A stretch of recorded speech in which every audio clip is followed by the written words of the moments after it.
The remedy that we are going to discuss today is opium. Opium जो remedy है ये Poppy seed से बनाई जाती है और इसका कॉमन नेम है ये फैमिली को बिलोंग करती है पैपावेरेसी और इसका कॉमन नेम है पॉपी. ठीक है. Specially adapted to children and old people, disease of first and second childhood. तो ये जो रेमेडी है ये बेसिकली चिल्ड्रन और ओल्ड पीपल को प्रेस्क्राइब की जाती है. चिल्ड्रन की जो एज होती है उसको लगभग हम फर्स्ट चाइल्डहुड कहते हैं एंड ओल्ड पीपल जो होते हैं हम उन्हें सेकेंड चाइल्डहुड कहते हैं. ठीक है. तो फर्स्ट चाइल्डहुड और सेकेंड चाइल्डहुड की ये रेमेडी होती है. Person with light hair, lax muscles and want of bodily irritability. ठीक है. इसका पर्सन जो होता है उसका लाइट हेयर होता है, ढीले ढाले मसल्स होते हैं एंड इसकी जो बॉडी होती है उसमें इरिटेबिलिटी होती है. ठीक है. Want or susceptibility to remedies, lack of vital reaction and well chosen remedy makes no impression. ठीक है. तो ओपियम बेसिकली ये रेमेडी हम तब प्रेस्क्राइब करते हैं जब हमने कोई रेमेडी दी हुई है और वो अच्छा रिएक्शन नहीं दे पा रही है. ठीक है.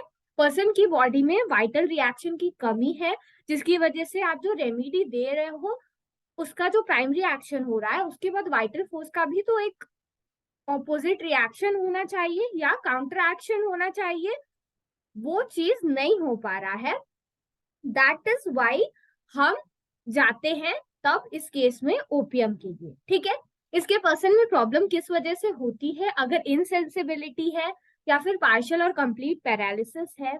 ठीक है. जो कि फ्राइट से या फिर फियर के मन में रहने की वजह से हो रही है. ठीक है. ड्रंकर्ड्स में कोई कंप्लेंट आ रही है तो उन सब कंडीशन में हम ये रेमेडी प्रेस्क्राइब करते हैं. ठीक है. All complaints with great Sopore, painless, complaints of nothing, wants nothing. ठीक है. तो ओपियम का जो पर्सन होता है वो बिल्कुल एकदम नॉर्मल रहता है, इसको सारे कंप्लेंट्स इसके पेनलेस होते हैं. ठीक है. और इसको ना ही किसी चीज की कंप्लेन होती है ना किसी चीज की डिजायर होती है. बच्चों में स्पाज्म की प्रॉब्लम हो सकती है स्ट्रेंजर्स की वजह से. ठीक है. From nursing after fright of mother, कई बार ऐसा होता है कि अगर मदर जो है वो किसी बात से डर गई हो तो उसकी वजह से छोटे बच्चों में आफ्टर ब्रेस्ट फीडिंग या नर्सिंग स्पाज्म आने लगते हैं. ठीक है. From crying, eyes half open and upturned. Spasm में क्या होगा, बच्चा रोएगा और आंखें इसकी हाफ ओपन रहेंगी. ठीक है. स्क्रीमिंग बिफोर और ड्यूरिंग अ स्पाज्म, इसका जो बच्चा रहता है वो स्पाज्म के दौरान या उसके पहले चिल्लाता है. हमेशा इसकी जो सांस होती है वो स्टर्टस होती है, मतलब उसमें आवाज आएगी इनहेलेशन के टाइम भी और एक्सहेलेशन के टाइम भी. ठीक है. बच्चा जो होता है या पर्सन जो होता है वो डेलीरियम में चला जाता है, पूरे टाइम बात करेगा, उसकी आंखें बिल्कुल बड़ी बड़ी ओपन रहेंगी. ठीक है. और इसका फेस भी रेड और पफ्ड होता है. ठीक है. आंखों में इसकी बहुत चमक होती है. आईज इसकी ग्लासी होती है, half closed, face pale, deep coma preceded by stupor. ठीक है. तो डेलीरियम की कंडीशन कई बार स्टूपर से पहले देखने को मिलती है. ठीक है. और पर्सन डीप कोमा में भी चला जाता है. इसका पर्सन ऐसा सोचता है दैट ही और she is not at home. ठीक है. Thinking she is not at home. This is continually in her mind.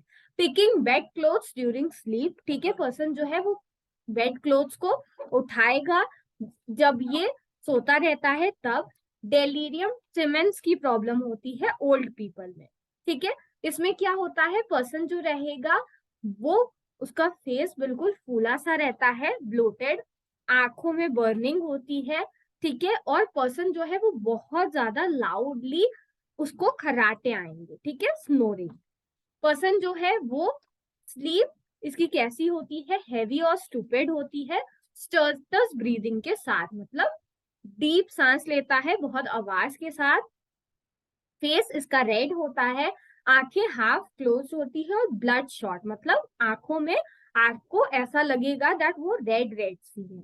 ठीक है. इसकी स्किन भी हॉट स्वेट से कवर्ड होती है.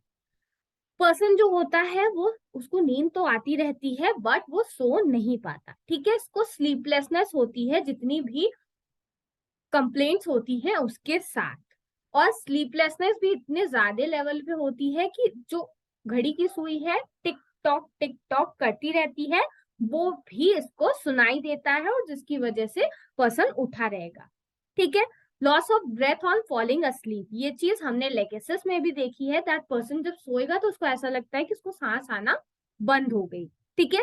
Bed feels so hot she can not lie on it, उसको बेड बिल्कुल गरम गरम सा फील होता है, वो उस पर लाई नहीं कर पाती है, ठीक है। Moves often in search of cool place, ये चीज सल्फर में भी देखने को मिलती है, दैट बेड जो है वो वार्म है और उसका पर्सन जो है वो कूल प्लेस ढूंढता है अपने पैरों के लिए, ये चीज हमें यहाँ पे भी देखने को मिलती है। इसके डाइजेस्टिव ऑर्गन्स काफी ज्यादा इनएक्टिव होते हैं, ठीक है। ओपियम जो रेमेडी है इसका कॉन्स्टिपेशन कई बार पूछा जाता है, तो इसमें इतना जो समझ लीजिए एक पर्सन है, आपने एफएमटी में ओपियम पॉइजनिंग पढ़ी होगी, तो उसमें क्या था, पर्सन के जितने भी ऑर्गन्स होते हैं वो एक्सेसिवली रिलैक्स्ड हो जाते हैं, तो यहाँ पर भी पेरिस्टाल्टिक मूवमेंट कम हो जाता है, जिसकी वजह से जो बॉवल्स है वो प्रॉपरली कंटिन्यू नहीं हो पाएंगे, ठीक है।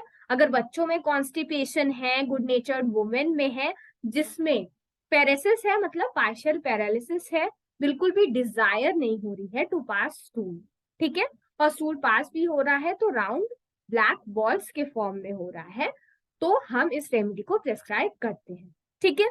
इसमें कॉन्स्टिपेशन इतने ज्यादा लेवल पे है दैट फीसेस जो होती है वो एनल रीजन से प्रोट्रूड करती है, देन रिसीड्स इनसाइड, ठीक है। प्रोट्रूड करने के बाद रिसीड बैक करना, ये 3 रेमेडी में है। एक तो जो हम पढ़ रहे हैं ओपियम, उसके अलावा साइलिशिया एंड थूजा में, ठीक है। स्टूल इसका कैसा होता है, इनवॉलेंट्री स्पेशली आफ्टर फ्राइड, कई बार ये भी देखने को मिलता है, और ब्लैक और ऑफेंसिव होगा, ठीक है।